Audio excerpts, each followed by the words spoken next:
Hi, I'm Steph from Renovation Bay-Bee, and today I wanted to give you a quick video of my DYSON Cyclone V10 animal. We actually purchased this back in September last year, and I wanted to give you a quick video to show you what we thought of it, or a few months down the line. I've got 3 children and a very hairy dog, and he produces a lot of hair and they produce a lot of mess. So over the years I've reviewed and tried a few of vacuums myself, and so I decided this time I was going to invest in a Dyson and give it a really good review and put it to its test. So I needed to get the animal version. I 100% believe that the animal version of these hoovers are definitely worth investing if you do have one.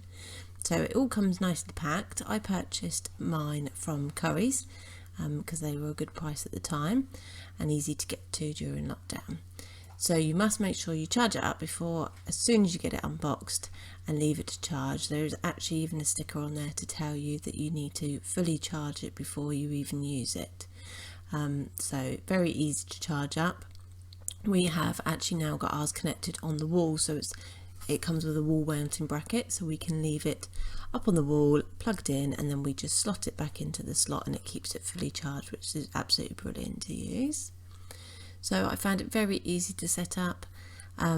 You've got the actual main compartment, you've got the long hose nozzle, and then you've got the various different attachments on the bottom. So you have this main one here, which is got a very flexible sort of end to it, so it's really good at getting in and out all the little cracks and nooks around the house. And I wouldn't ever have a cordless hoover again. Like, I absolutely love having a cordless one. It's so easy and quick. You know, when the kids spill something, quick, just get it up, clean it up, and off you go. And I absolutely love it. So this was the first time of me actually using it.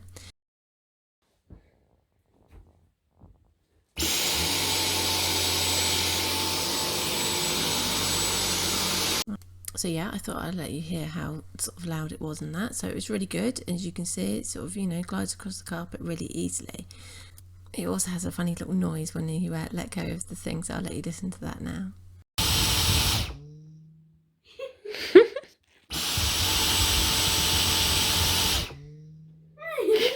What's that noise?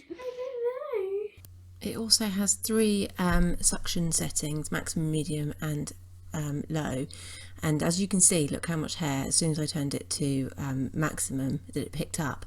However, I can't move it along the carpet when it's on maximum, so I have to keep it on minimum or medium.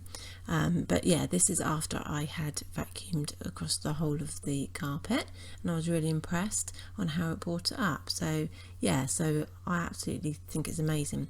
Now look how much hair was in here. This is like one quick going over. Now that is a lot of hair. That's a lot of dog hair. But this consistently keeps picking up lots of dog hair. It's absolutely brilliant. So to empty it, you literally just press the button here, hold it over the bin, which I find really important to be able to have a vacuum that does this, because it stops all the dust flying around. You literally slide that little bit here, and look, it pretty much all came out past this bit. I find this really important to make sure that the dust isn't all flying around the house, and especially with allergies and stuff, it keeps it very clean. So as you can see here, I'm showing you sort of in the nooks and crannies and around here. It's not fabulous at getting into these little bits. However, you know, you can it's got various different attachments that come with it for standard. So you can use this one to do all your main cleaning, and for a quick going around every day, it's brilliant. And then the way it twists the head just makes it super easy to be able to get in all these little areas, and it pretty much comes up, pretty much all of it. If you want a good proper clean, you could change your attachment and then add on something like this, and then it would get in all your little areas. And then this is all your skirt and boards and stuff like that. You can use the brush for it. So yeah, it just makes it very, very easy to get in all the different little nooks and crannies.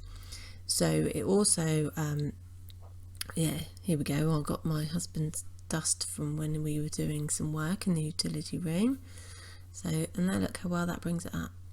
It's like all disappeared. So I was using it here with this long attachment, but you also have got, I mean, this was without anything on the end, and I managed to get up to my vaulted ceiling on the roof. There's also more attachments that you could use onto the end of this. As you can see, it's not like a pointy end, it's flat. So use that, and then you add it even higher.